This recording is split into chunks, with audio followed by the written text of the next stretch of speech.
কানাডায় ইংরেজি নববর্ষ প্রবাসীদের কাছে আলাদা আনন্দ ও উৎসবের আবহ নিয়ে আসে। ডিসেম্বরের শেষ সপ্তাহ জুড়ে বড়দিন ও বছরের শেষ ছুটির কারণে পরিবার পরিজন নিয়ে সময় কাটান অনেকেই।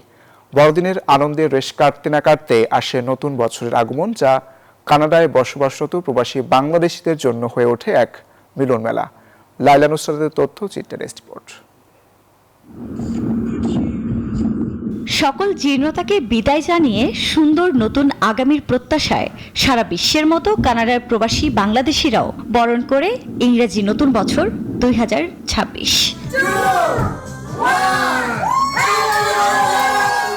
ঘড়ির কাঁটায় রাত 12টা।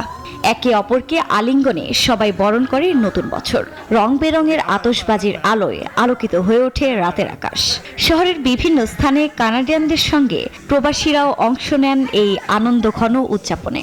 নতুন বছরের শুভেচ্ছা জানান প্রবাসীরা। প্রতিটা মুহূর্ত আমাদের মধ্যে থাকে বাংলাদেশ। আমরা আজকের এই দিনে বাংলাদেশকে খুব মিস করি। বাংলাদেশ আমাদের অন্তরে, বাংলাদেশ আমাদের হৃদয়ে। Happy new year. Happy new year. প্রবাসে থেকেও আমরা দেশকে অনেক বেশি মিস করি। Happy new year 2026। আজকে আমাদের এই ব্যস্তময় জীবনে প্রবাসের আমরা সবাই একত্রিত হয়েছি একটু আনন্দ সময় কাটানোর জন্য। সবাইকে শুভকামনা।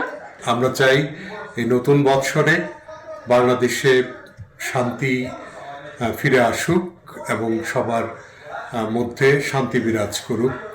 নতুন বছরে বিশ্বজুড়ে যুদ্ধ, সহিংসতার মতো ধ্বংসাত্মক কর্মকাণ্ডের অবসান ঘটবে। পৃথিবী হবে শান্তি, সহমর্মিতা ও মানবিকতার আবাসভূমি। এই প্রত্যাশা নিয়ে নতুন বছরকে স্বাগত জানান প্রবাসী বাংলাদেশিরা।